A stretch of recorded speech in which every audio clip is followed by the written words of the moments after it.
Bienvenidos de nuevo al canal de Guillermo Cambero y la web camberoabogados.com.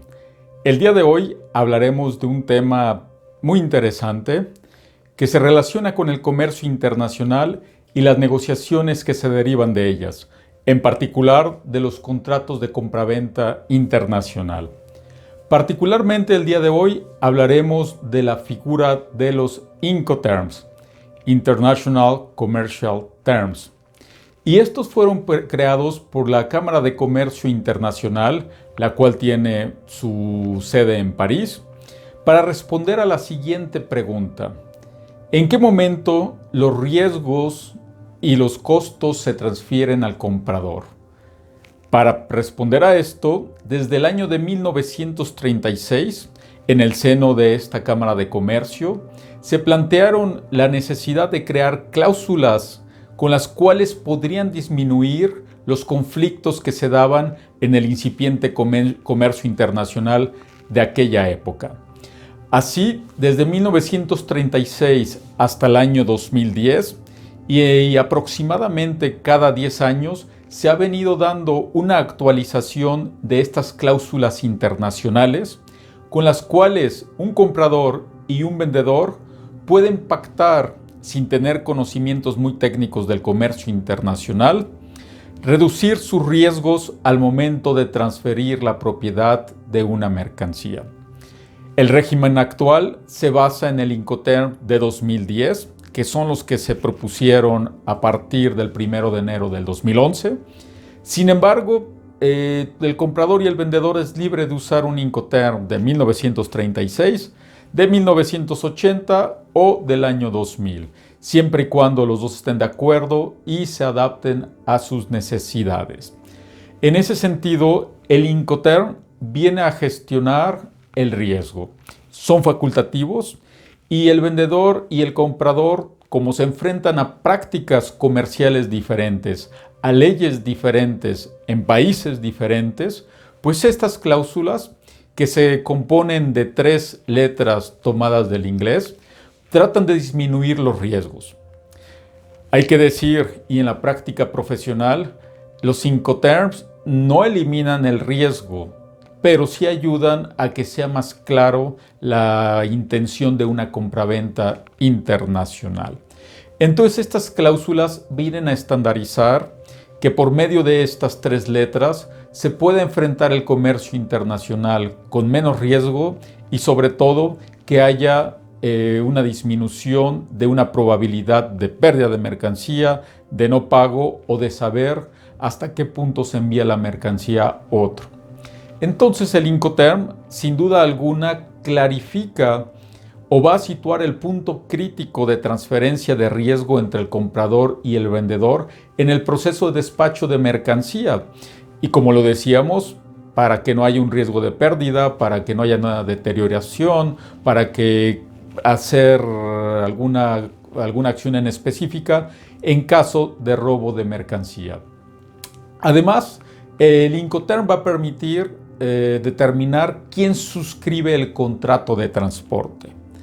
Hay algunos vendedores o productores que solamente tienen la política comercial de fabricar hasta puerta a la salida de la fábrica.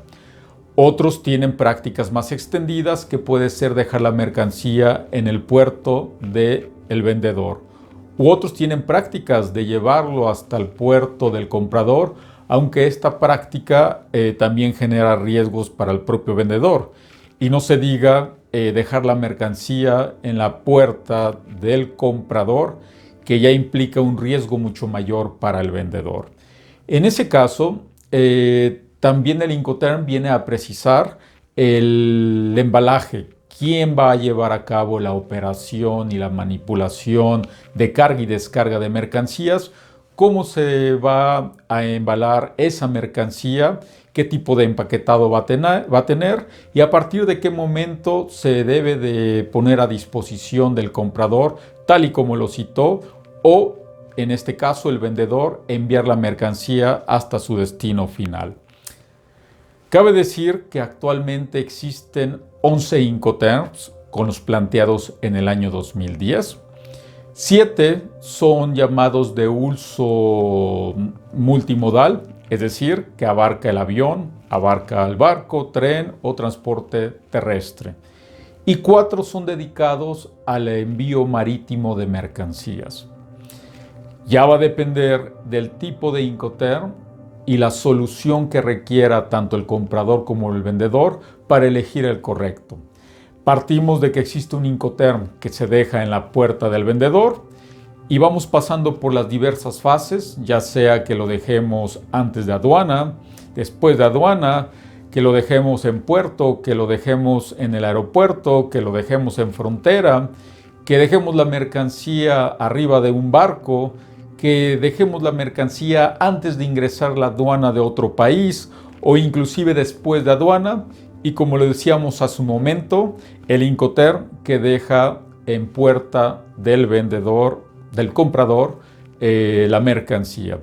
Entonces el Incoterm también va a determinar el precio que va a pagar el comprador por el envío de su mercancía, ya que no es lo mismo hacerse cargo de la mercancía en la puerta del productor o del fabricante que la mercancía llegue hasta la puerta del comprador. Asimismo, el Incoterm va a darnos la pauta para saber en qué momento se hace la transferencia de riesgos tanto del vendedor como del comprador, y ahí cada uno debe de intervenir con sus contratos de seguro.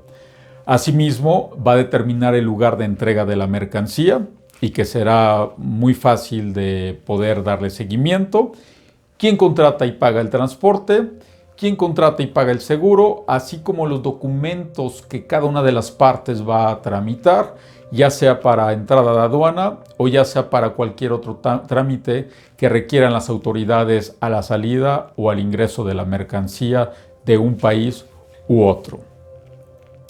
En ese sentido, el Incoterm hay que determinarlo en base a los siguientes elementos y que pueden variar dependiendo de un país u otro. Esto va a ser en relación a la capacidad de organización de la empresa. Hay pequeñas empresas que exportan, pero que no tienen la capacidad logística para hacer llegar sus mercancías, y pues ellos pueden determinar una política determinada de Incoterms. Puede ser también determinado por el medio de transporte utilizado. No es lo mismo utilizar un medio marítimo que utilizar un medio aéreo o un medio ferroviario. También del nivel del servicio de la empresa que quiere prestar. Evidentemente puede haber empresas que satisfacen sin problema alguna estos requerimientos, pero ellos prefieren dar un servicio limitado y solamente dejar la mercancía en el transporte del comprador en su propio país, o bien hasta antes de ingresar a aduanas de su propio país. Y se limitan a no complicarse en trámites aduanales o que si la mercancía llega o no al otro país o con el comprador. También el Incoterm debe de determinarse del modo que se va a despachar y de la infraestructura que tiene la compañía. Ojo, no hay que confundir estos Incoterms proporcionados por la Cámara de Comercio Internacional de París con los Incoterms que se usan en el marco del Tratado de Libre Comercio con América del Norte, donde en el Tratado de América del Norte utilizamos 3 letras, es decir, el FOB, que no significa lo mismo que el FOB de los Incoterms de la CCI, que significa Free on Board.